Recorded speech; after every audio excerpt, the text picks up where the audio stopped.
tell you something about why this episode exists. Not just why I wrote the letter at the center of it, I'll get to that, but why I decided to bring it here, to this mic, to this show, and to all of you right now. A few months ago, I shared some thoughts with my Gale community on a company-wide call. It was one of the most meaningful moments of my professional life. Real and emotional. The kind of thing that sticks with you.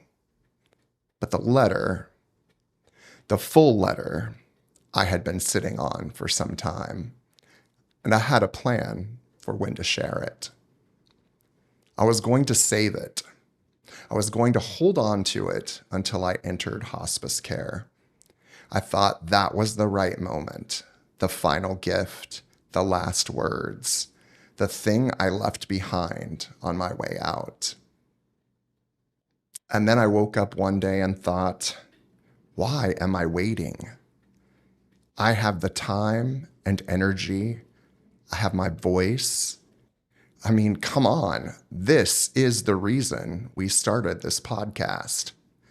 And the people this letter is written for are alive and present and here right now, and they deserve to hear it from me while I can still say it, while I can feel it fully and deliver it with everything I have. So I'm saying it now. That's a choice I've made consciously, and I want you to understand it, because this show is built on the belief that things worth saying should be said, not stored, not scheduled, not saved for a more convenient moment. The people worth loving should be told that they're loved. The gratitude worth feeling should be spoken out loud. I am living that belief today. I also want to tell you something else before we begin, something I've not said publicly before.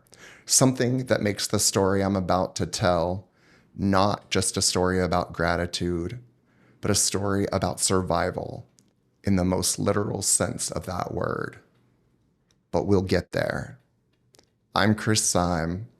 This is Dying Out Loud. Let's begin. I want to start somewhere that most people don't know about. The first 6 months after my diagnosis were the darkest of my entire life. And I want to be precise about what I mean when I say dark, because I think precision matters here.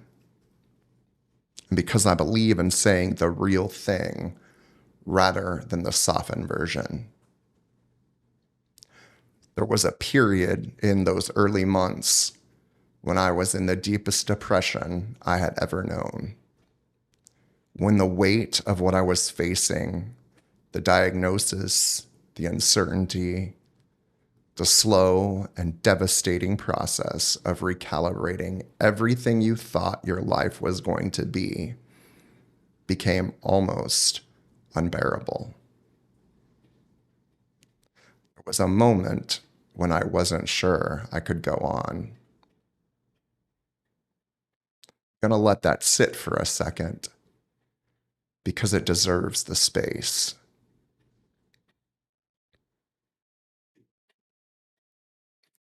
I want to speak directly to anyone who has ever been in that place or who is in it right now.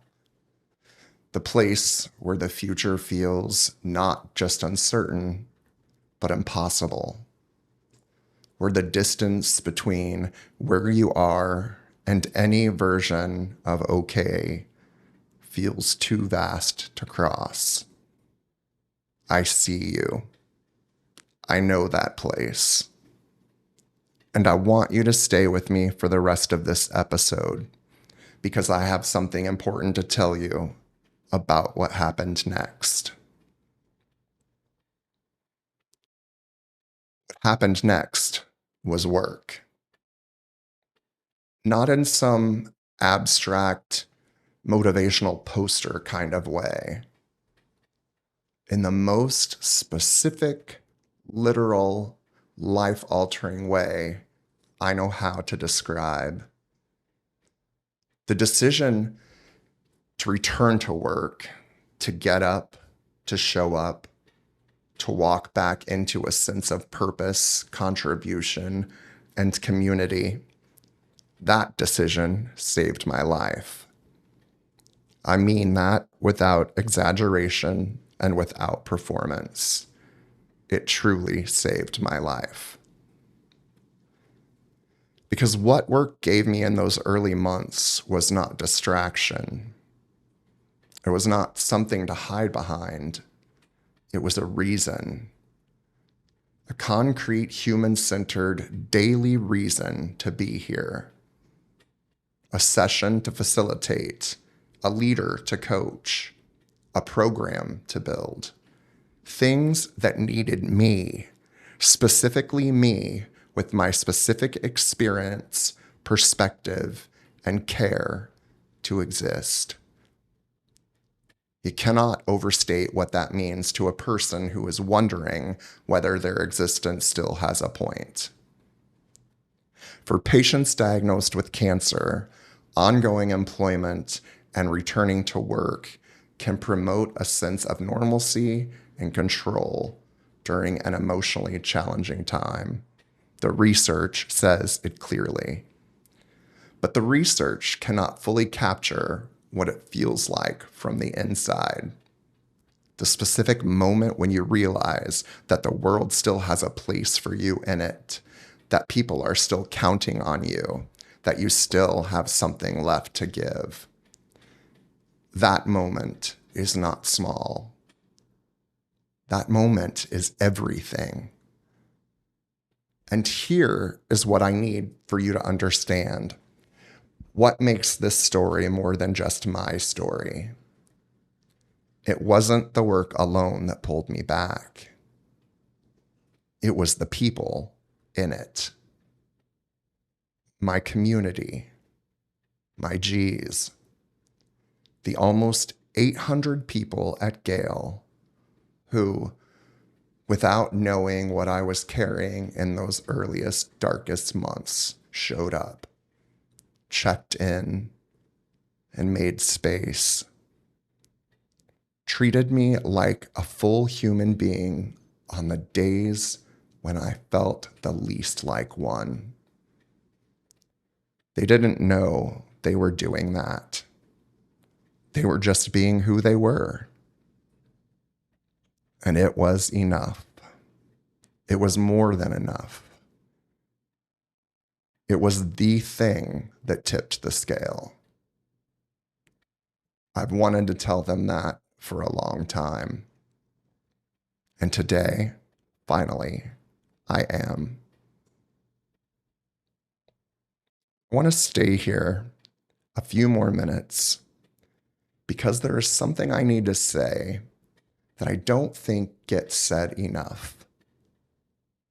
This show is not about strategies, frameworks, or clinical language. This show is about gratitude, about love, about the full, complicated, sometimes overwhelming emotional landscape of living a terminal life, and the people and moments and choices that make life living fully right up until the very end. Presence has become my priority. Saying what I feel to the people I love while I still have the time and the voice and the energy to say it. Not managing the future or mourning. Just being here. Completely here in the moments that I have. Work became one of the most important of those moments. How cancer survivors view the meaning of work, how they identify the importance of their work role and their motivation are among the most significant factors in whether someone navigating cancer continues to show up, move forward, and find genuine well-being. Meaning is not a luxury. It is great medicine. When I was deep in treatment, the kind of tired that lives below the physical, somewhere in the bones, the thing that got me moving on the hardest mornings wasn't always some grand will to keep going. Sometimes it was smaller and more immediate than that. I have a coaching session today. I have a program to build. Someone is counting on me to show up. Those things, specific, purposeful, human-centered things, pulled me forward when almost nothing else could. Because they reminded me that I still had something to offer, that I was still in the game, that my presence in this world was creating a ripple, even on the days I could barely feel it. And here is the part I really need you to hear.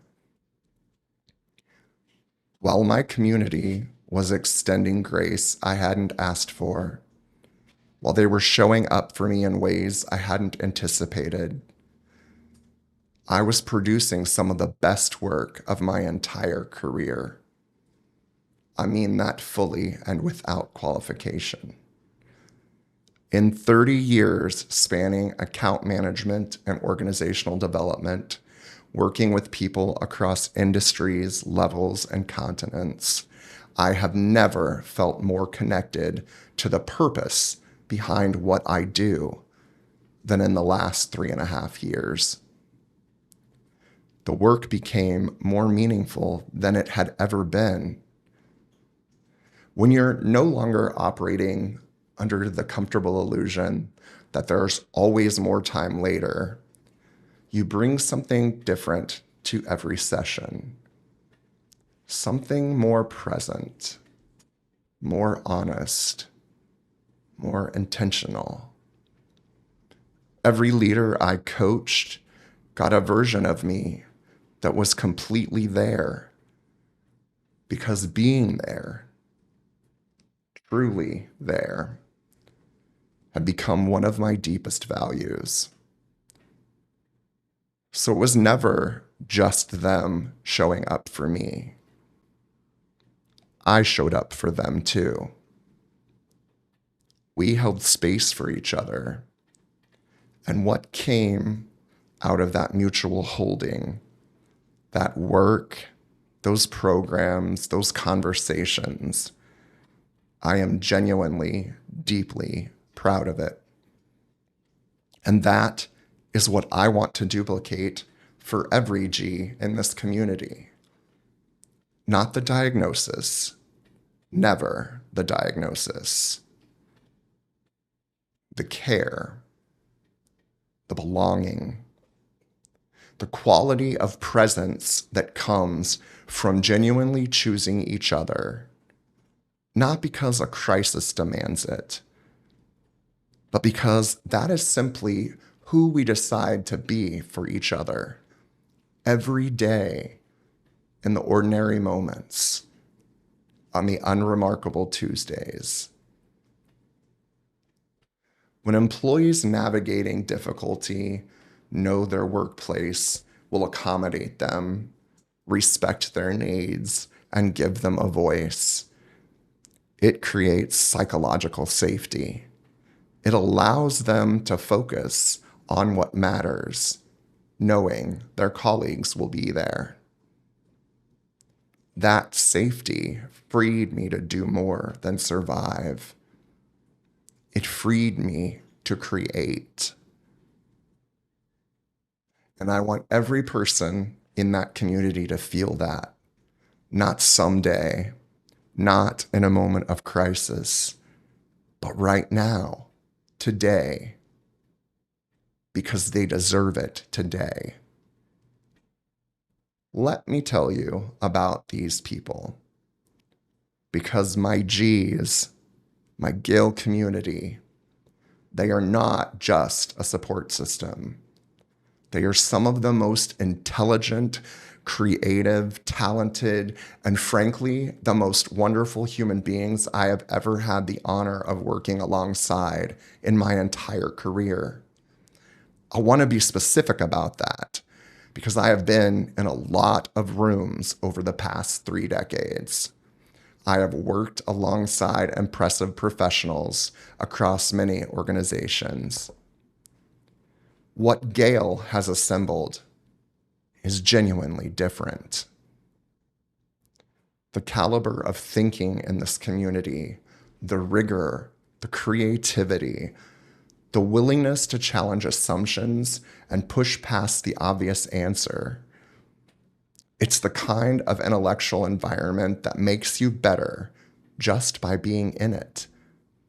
I've been pushed, stretched, surprised, and occasionally humbled by the minds in this company. And I say that as someone who has spent 30 years in rooms full of smart people. Gale is different.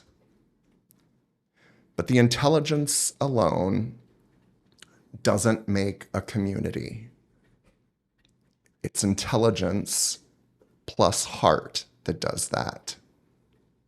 And what this community has in abundance, in ways I did not fully appreciate until I needed it most, is heart. There's something that happens when you put people like this together and give them meaningful work to do. Magic happens. Occasionally chaotic, wonderfully unpredictable, deeply memorable magic. I've been in sessions where the energy was so alive, I forgot I was supposed to be facilitating. I was just in it with them, learning and laughing at something no one outside of that room would understand, watching an idea emerge from an unexpected place, and feeling everyone lean in at once. Those moments don't show up in the metrics,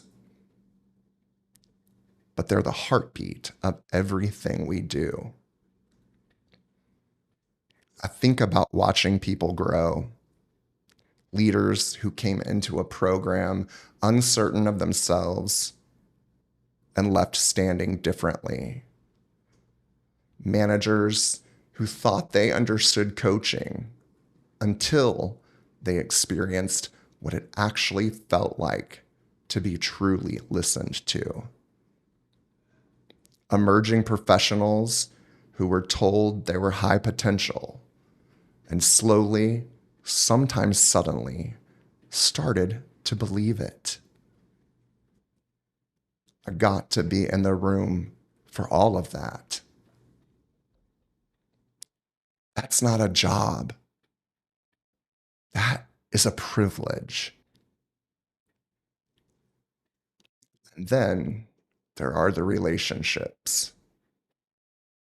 The ones that started as professional and became something more. The people who know the real version of me, not just the polished version, but the one who goes off script when a conversation needs it, who shows up with his whole heart, even on the days that heart is a little battered. They know that guy, and they chose to show up for him. I've laughed harder in this community than in almost any other space in my professional life. I want that on record. Because gratitude without specificity is just good manners. And what I feel for these people goes so far beyond good manners. It is a deep, specific, life-altering love, and it deserves a proper home. A few months ago, I sat down and I wrote them a letter. When the feelings are too large for a conversation, I write. It's how I find the edges of something that seems boundless. And this feeling, this gratitude, this love, this sense of having been held through the most important chapter of my life by people who just decided to be extraordinary. It's been boundless for a long time. I had planned to share it differently. I imagined a different moment, a final moment, a goodbye moment, the kind that only comes once. But I don't want to wait for the final moment. I want to say this now with my full voice, with everything I have, while I'm still here to feel the weight of every word and mean every single one of them. So whether you are one of my G's hearing this for the first time, or a listener who found this show on a quiet afternoon looking for something real, this letter is for you too. Because what this community gave me is what every community is capable of giving someone. And maybe hearing it said out loud will move someone to be that for a colleague, to send the message, to ask the real question, to check in, not just once, but again and then again. To my G's, my people, my community. I've been trying to write this letter for a long time. Not because I didn't know what I wanted to say, but because every time I sat down to say it, the words felt too small. How do you compress nearly 4 years of grace into a page? How do you adequately thank people for something that quietly, without any of you fully knowing it, helped extend your life? I'm going to try. 3.5 years ago, my world changed in an instant. Stage 4 cancer has a way of doing that, of stripping everything down for the essential, of forcing you to look at your life without the filters or the flattering light. And what I saw in those earliest moments and most terrifying days was exactly who was standing with me. You were. All of you. Hundreds of people strong, scattered across time zones and continents, connected by the work we do and something deeper that I'm not sure I can fully name. You showed up. You checked in. You sent messages and kind words on days when kind words were the only medicine that seemed to reach me. You gave me something that no oncologist could prescribe and no treatment protocol could replace. You made me feel seen. Here is what I need you to understand, what I need to say out loud, because it deserves to be spoken and not just felt. Work saved me. Not in spite of my cancer, alongside it. There were days I came to this community broken, exhausted from treatment, hollowed out from the emotional weight of living with a stage 4 diagnosis. And you gave me a reason to stand up straight. The work gave me purpose when my body was fighting to take it away. It gave me pride on days when I had very little to be proud of physically. It gave me hope, real, tangible hope, in the form of problems to solve, people to develop, and a mission that reminded me every single day that I still had something to offer this world. I didn't expect that. I didn't know work could do that. But you, this community, taught me that it can, that it does, that the right people in the right culture with the right hearts can turn a workplace into something that feels a lot like community. My G's, and you know who you are, the ones who checked in not just once, but consistently. The ones who never made my illness the first thing they mentioned, but they never pretended it wasn't there either. The ones who let me show up as my full, complicated, sometimes struggling, always trying self, and never once made me feel like that was too much. You gave me the rarest gift a colleague can give another. You let me be human at work. I'm not the same person I was 3.5 years ago. Cancer changes you, rearranges your priorities, sharpens your gratitude. It makes you ruthlessly honest about what matters and who matters. And when I look at what matters most to me, this community is on that list. Not as an afterthought, right near the top. So here is my wish for each of you.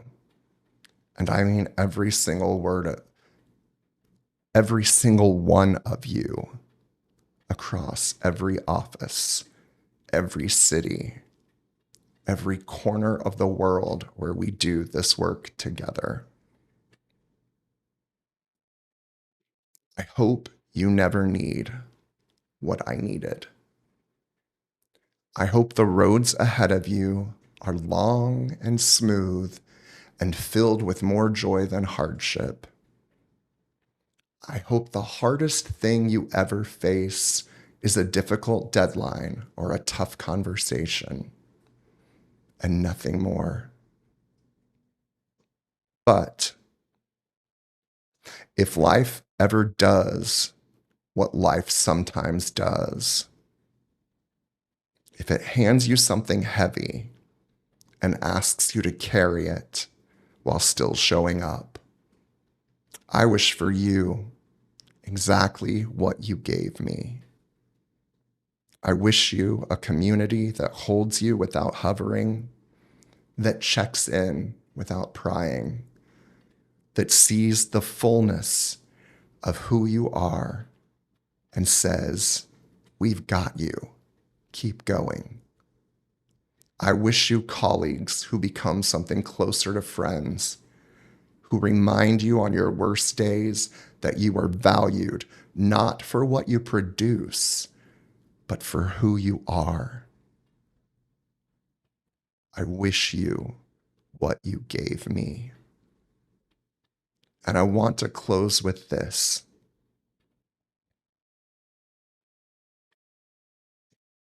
Thank you for the messages, for the grace, for the space to be sick and still be seen as capable, for never letting my diagnosis become my only identity in this community, for laughing with me when I needed to laugh and sitting in the weight of it with me when I needed that instead, for being the kind of people who make someone want to keep fighting, not just for themselves, but for the privilege of continuing to work alongside you. You are extraordinary, not because of your titles, your output, or your professional accomplishments, though all of that is beyond remarkable. You're extraordinary because of the way you love people, the way you show up for each other, the way you showed up for me. I see you, I honor you, and I am, from the very bottom of a heart that has been cracked open and put back together more times than I can count, grateful beyond what words can hold. With every bit of love and appreciation I have, Kris.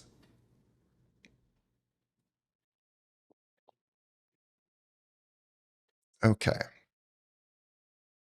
I want to come back to something I said at the very beginning of this episode, something I told you I would return to. I told you that what happened next, after the darkest 6 months of my life, was work, and that the decision to return to work saved more of my life than I knew was possible, in the most literal sense of those words. I want to sit with that because I think it deserves more than a passing reference. The reason I am here, the reason this podcast exists, the reason I have been able to spend 3.5 years coaching leaders and building programs and laughing in sessions and writing letters to the people I love is in part because of this community of people and the way they showed up that made coming back feel possible. They didn't know that. Most of them will hear it for the first time in this episode. And I want them to understand the full weight of what that means. Not to burden them with it, because they deserve to know the complete truth of what they did, what they gave me, how far it actually reached. You reached all the way down into the darkest place, and you gave me a reason to climb back out. I also told you at the top of this episode that I had planned to share this letter differently, that I had imagined saving it, holding it until the very end, leaving it as my final words. Here's what I've learned about final words. They're so much better when the person you're saying them to can hear you say them. I have time right now. I have my voice, and I've decided consciously and deliberately, as an act of love, to use both while I have them. Not to wait for a more dramatic moment, not to save the best for last when last is too late for it to land the way it should. This is my practice now. Presence. Saying the true thing. Letting the people who matter know that they matter. Today, out loud, without waiting. I want to ask something of everyone listening. More than 2,500 companies have now committed to building recovery-forward cultures through the Working with Cancer Pledge. That number matters. But more than the number, more than any pledge or policy or formal commitment, what matters is what happens between individual human beings in the ordinary moments of an ordinary day. The message you almost didn't send. The question you asked and then actually waited for the real answer to. The colleague you checked in with not just once, but again and then again, months later, when everyone else had assumed they were fine. That is what saved my life. Not a program, not a policy, people. So here's my ask. It's simple and it is specific. Think of someone in your life, a colleague, a friend, someone you work alongside every day, or maybe someone you haven't spoken to in a while who might be carrying something heavy right now. Reach out, not with a grand gesture, not with the perfect words. Just reach out and say, I've been thinking about you. I just wanted to know I see you. That's it. That is the entire ask. Because you don't know, you genuinely cannot know what that message might mean to the person on the other end of it. You don't know what chapter they're in. You don't know what they're deciding. You don't know whether your words arrive on a good day or on the kind of day where one small act of human kindness is the thing that tips the scale. My G's didn't know. They just showed up. And it was enough. I want to close by saying one more thing directly to my Gale community. To every G who is listening to this, whether today is the day it was released or some future day when you come back to it needing something real. You gave me the best professional years of my life. Not the easiest, the best, the most meaningful, the most purposeful, the most honest, the years where I finally understood what work is actually for. Not the output, not the deliverables or the recognition, but the relationships, the growth, the privilege of being in a room when someone becomes more fully themselves. You gave me that. And this episode, this letter, this voice, this moment is my way of making sure that gift is documented, that it lives somewhere permanently, that long after I'm gone, anyone who wants to know how Kris Saim felt about the people he worked alongside can press play and hear it straight from me. I loved this community. I love this community. Present tense, always present tense. Thank you for being here today. Thank you for sitting in this with me. If this episode moved you, please share it. Not for the numbers, but because someone is out there who needs to hear that a workplace can be this, that colleagues can be this, that they are not alone in whatever they are carrying. You can be the reason they hear it. I'm Kris Saim. This is Dying Out Loud. Live fully, live honestly, and say the thing while you still can.